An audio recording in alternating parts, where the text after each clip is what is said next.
Hi guys, and welcome to another episode of Cash Bright. So, you probably know that bitcoins can be created through a process commonly referred to as mining. But what does this mean, and can anyone mine bitcoin?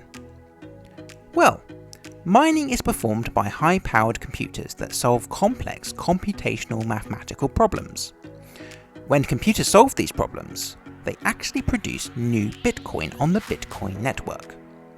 This reward is compensation for the miner for solving the computational problems and essentially acting as an auditor in verifying payment networks and making them trustworthy and secure for its users. This helps to legitimize the Bitcoin network, and miners are motivated to monitor these blocks of transactions which are added to the blockchain network. Whilst anyone can mine Bitcoin, the sheer cost and competition in doing so often puts people off. So, what do Bitcoin miners actually do? Well, first of all, when someone sends Bitcoin somewhere, a transaction occurs, and this is recorded on the Bitcoin network in the same way as with your bank when you spend from your credit card. What miners do is to aggregate or group transactions into blocks, which are then added to the blockchain network.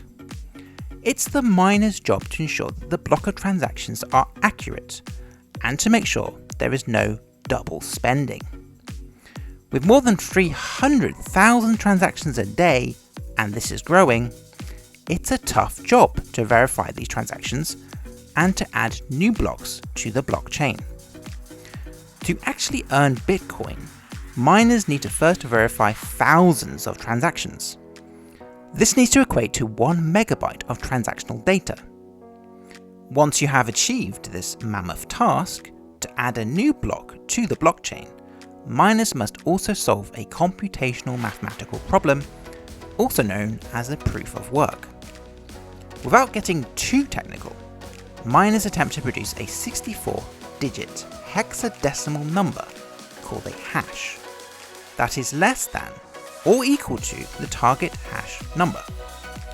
The difficulty in doing this is truly mind-boggling, and these days only the most sophisticated computers stand any chance of producing enough hashes to eventually solve the problem. What's more, you have to be the first miner to arrive at the right answer to the numerical problem to gain the reward.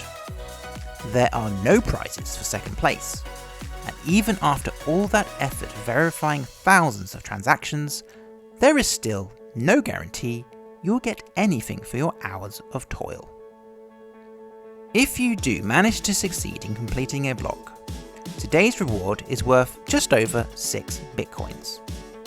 Oh, and do note that this reward will halve every 240,000 blocks, or roughly every 4 years.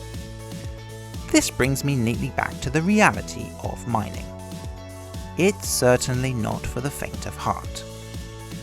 Whilst anyone could have mined Bitcoin with their home computer 10 years ago, to stand any chance these days, you would need much more powerful computers costing well into the tens of thousands of dollars. This obstacle is further compounded by the huge competition for verifying blocks and the imperative of being the first to add them to the blockchain. To put it mildly, Bitcoin mining is no walk in the park, and in many ways, unless you already have the resources to pursue mining, you are probably far better off looking at trading Bitcoin already in circulation. Thanks for watching. If you found this video to be helpful, please leave a like and don't forget to hit the subscribe button. And until the next time, stay sharp, stay hungry, and stay cash bright.